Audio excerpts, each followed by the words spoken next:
Over 30 people, including 9 journalists, were killed and dozens other injured in twin suicide bombings that rocked Afghan capital Kabul on Monday morning. A suicide bomber riding an explosive-borne motorbike detonated the device in Shash, Darak locality, where many embassies are located, killing himself and a few others. The Islamic State has reportedly claimed responsibility for the twin attacks. The leader of Britain's opposition Labour Party, Jeremy Corbyn, has said Amber Rudd had rightly resigned as Interior Minister in the wake of an immigration scandal. Rudd quit on Sunday as Prime Minister Theresa May's government faced public ire over its treatment of some long-term Caribbean residents who were wrongly labelled illegal immigrants.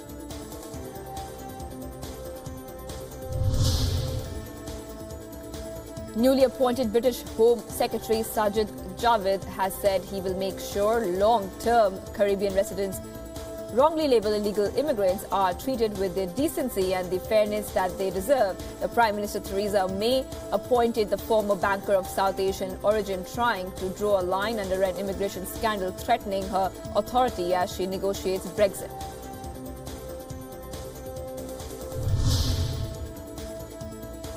A day after her former Interior Minister Amber Rudd quit over a scandal concerning the treatment of migrants and their families, British Prime Minister Theresa May has said the UK public wants the government to tackle illegal immigration.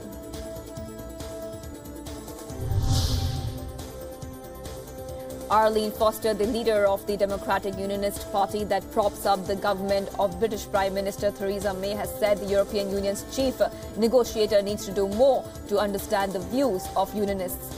Foster said EU chief Brexit negotiator Michel Barnier needed to understand that any solution that divides Northern Ireland from the rest of the United Kingdom will not get her party's support.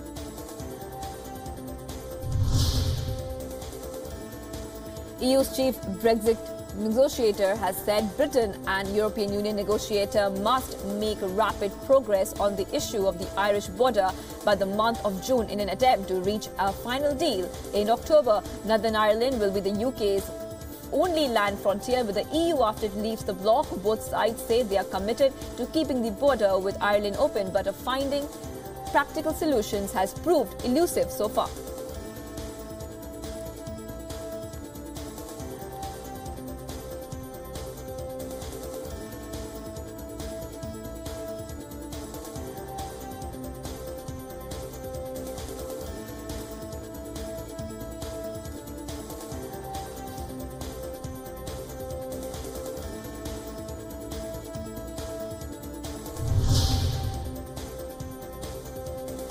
An automatic number plate recognition security system has been set up in Windsor ahead of the royal wedding between Britain's Prince Harry and American actress Meghan Markle. More than 100,000 royal fans are expected to gather for the wedding. Barriers to stop vehicle attacks, armed patrols and airport-style security will be among the measures employed in the town of Windsor.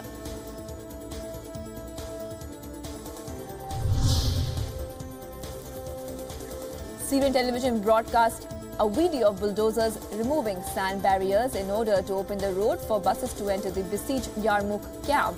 The official Sana'a news agency said a deal had reportedly been reached between the army and terrorist groups in the camp to allow them safe passage to the rebel-held province of Idlib in return for the evacuation of civilians in 2 besieged Shiite villages in the province.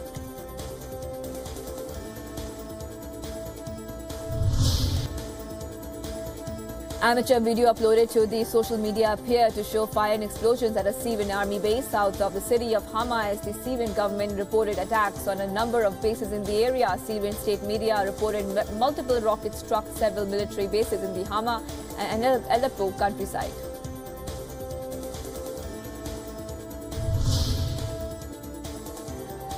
US President Donald Trump has welcomed Nigerian President Muhammadu Buhari to the White House. The two leaders are expected to focus on promoting economic growth and fighting terrorism.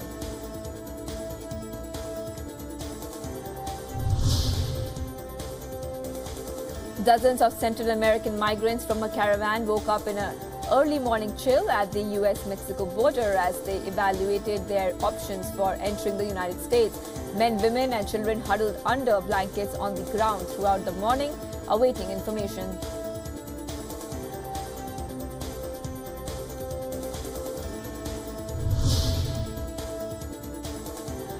US President Donald Trump has renewed a call for a wall on the US border with Mexico as dozens of people from a Central American migrant caravan seeking US asylum were not allowed to cross the Mexico border.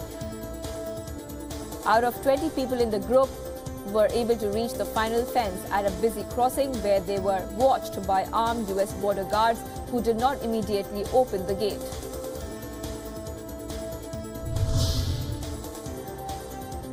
US President Donald Trump has said that pulling out of the Iran nuclear deal would not have a negative impact on his upcoming nuclear talks with North Korea. Trump also said he would be open to negotiating a new nuclear accord with Tehran. Trump declined to say whether the United States would pull out of the nuclear deal before a May 12th deadline for a decision.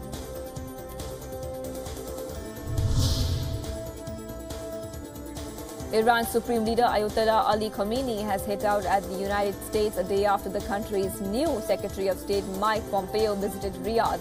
Accusing Washington of trying to stoke regional crisis, Khamenei reiterated long-standing calls for the United States to leave the Middle East, which he called Iran's home. Iranian religious leader also said any power seeking to challenge Iran would be defeated.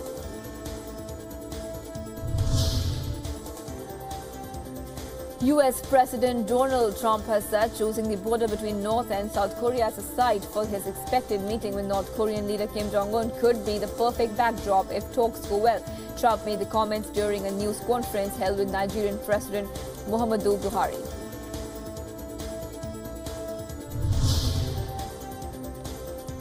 Japan's Prime Minister Shinzo Abe has said the United Arab Emirates and Japan will be signing an investment protection treaty, a move that will boost investment flows into both countries. Abe is leading some 27 Japanese companies to strengthen bilateral cooperation between the two countries.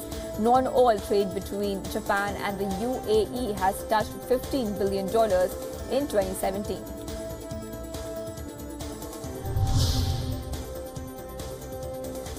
Japan's Prime Minister Shinzo Abe, who is on a two-day visit to the United Arab Emirates, was welcomed at an official reception by the Crown Prince of Abu Dhabi, Sheikh Mohammed bin Zayed. Abe is in the UAE on the first leg of a Middle East tour, which will also take him to Jordan, Israel and the Palestinian territories.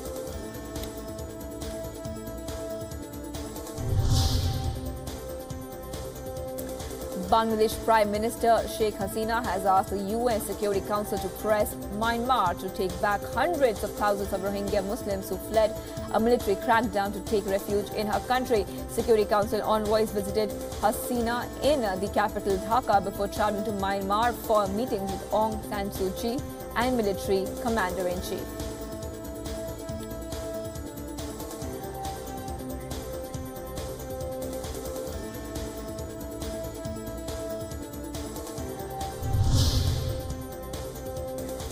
Ida Keeling is 102 years old and is a world record-setting runner. In 2016, Keeling became the first woman in history to complete a 100-meter run at the age of 100. At the age of 95, she set the world record for her age group. For the 60-meter run, Keeling has set numerous running records since she first started running at the age of 67.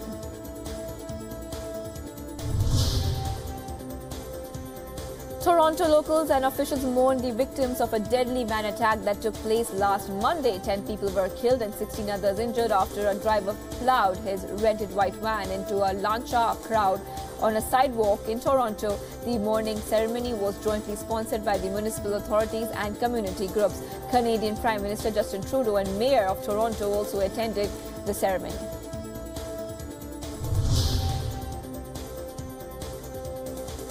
Canadian Prime Minister Justin Trudeau has said any move by the United States to impose tariffs on Canadian steel and aluminium would be a very bad idea, guaranteed to disrupt trade between the two nations. Trudeau said he was confident the administration of President Donald Trump understood that such tariffs would hurt jobs in the United States as well as Canada. Canada is the biggest supplier of steel and aluminium to the United States.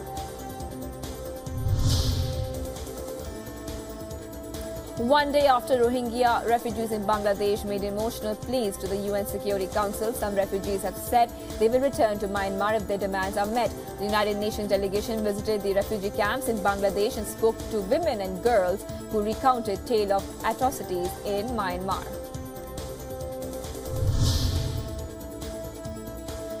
South Korean Defense Ministry has said it will remove propaganda loudspeakers along the border with North Korea in a bid to enforce the agreement reached after the Inter-Korean Summit last week. As part of the agreement, South Korean military will pull out loudspeakers facilities in areas near the military demarcation line, which were used for anti-North Korea broadcasting.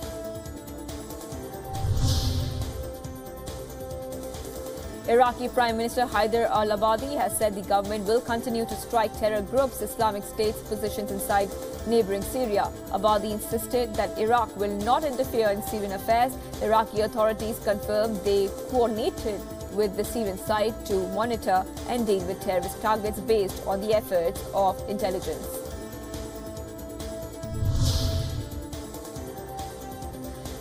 Guests were taken by surprise when two Pelicans crashed the graduation ceremony at Pepperdine University in California. One of the two birds can be seen landing into the graduation crowd, then stumbling up into the front of the ceremony as guests and students reacted with laughter and shock.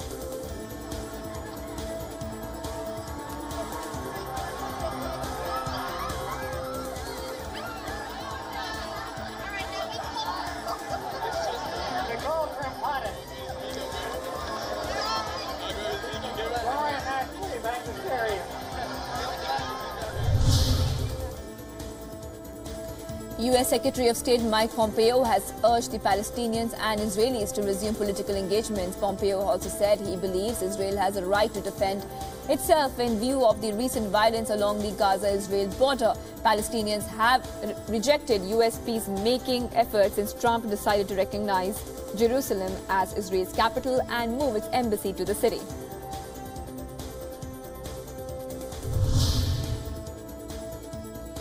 Mike Pompeo has departed from Jordan's capital Amman after completing a whirlwind tour of West Asia. Pompeo was sworn in as Secretary of State last Thursday and immediately left for a meeting in Brussels, followed by a visit to the allies in the West Asia.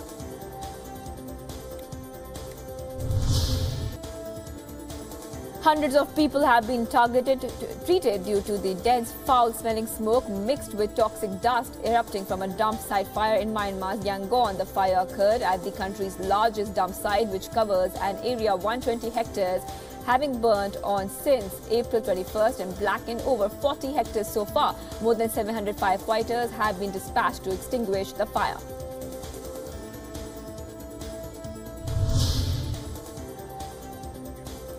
Nine people have been killed in a landslide in North China's Shanxi province, according to local villagers. The victims of the accident were minors and there was no rain before the landslide. Local authorities have begun to investigate the cause of the disaster.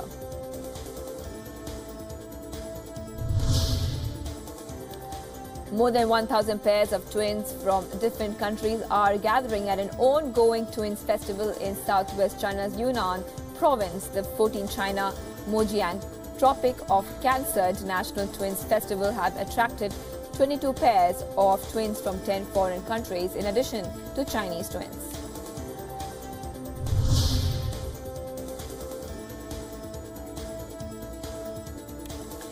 Junior Prime Minister R.K. Singh has claimed that the government has electrified all villages, the last one being Lisang in Manipur, 13 days ahead of a deadline set by Prime Minister Narendra Modi. The minister further added that they are not stopping at this milestone but are targeting electrification of all the houses as well before a self-declared deadline of December 31st, 2018.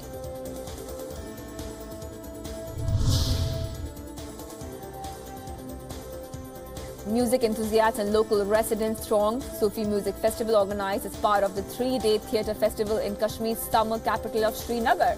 The attendees were seen humming to the tunes of the soulful sound of ancient traditional Sufi music in the festival aimed at preserving and promoting the art and artists of Kashmir. The event is being organized by North Zone Culture Center and Jammu and Kashmir Academy of Art, Culture and Languages.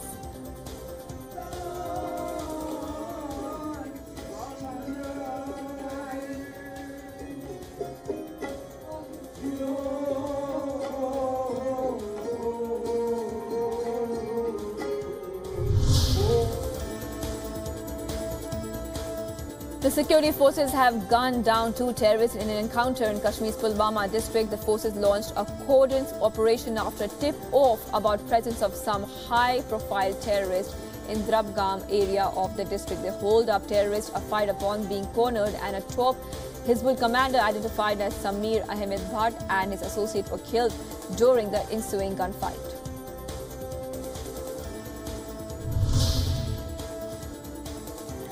An annual interstate angling competition was held at Dimapur city in Nagaland to promote the sport among locals. A regional angling organization organized an event where more than 150 anglers from neighboring states of Assam and West Bengal took part. Though not as popular as pastime as it is in the West, angling has its loyal followers in India and also a growing sport in various states.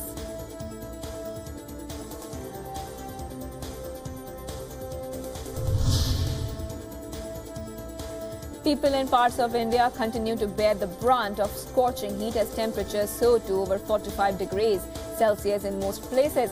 Nagpur city sizzled under the torrid sun as people were seen taking protective measures such as using umbrellas and covering their faces with cloth. The Met Department has predicted that mercury will hover above 40 degrees Celsius for the next few days.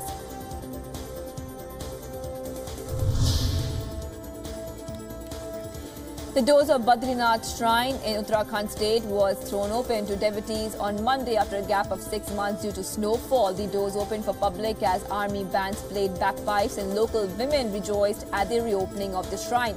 The opening of gates of the shrine is observed as a big event by the locals who sing and dance in praise of Lord Vishnu.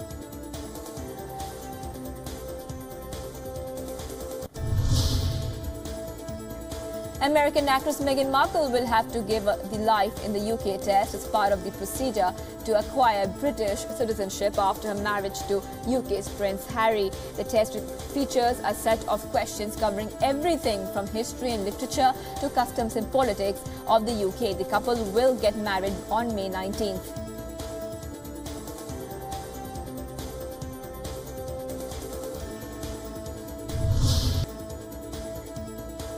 Global superstar Priyanka Chopra shared a video on Instagram where she can be seen doing Bihu dance with schoolgirls in Assam. She captioned the video, "The part I enjoyed the most, joining in the fun. These young ladies put on an amazing performance for me." Priyanka, who is Assam's tourism ambassador, is in the state for promotional activities.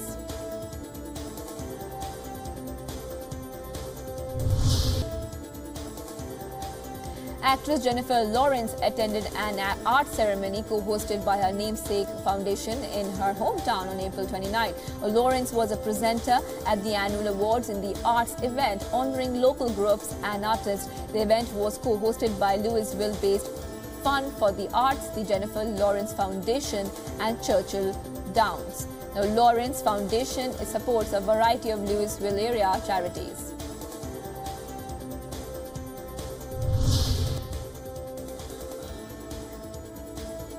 In news from India, medal winners from the 2018 Commonwealth Games were greeted by Prime Minister Narendra Modi and President Ramnath Kovind in the national capital. Now, India finished third in the standings, bagging 26 gold medals and bettered their overall tally by 1 as athletes returned home from Gold Coast with 66 medals.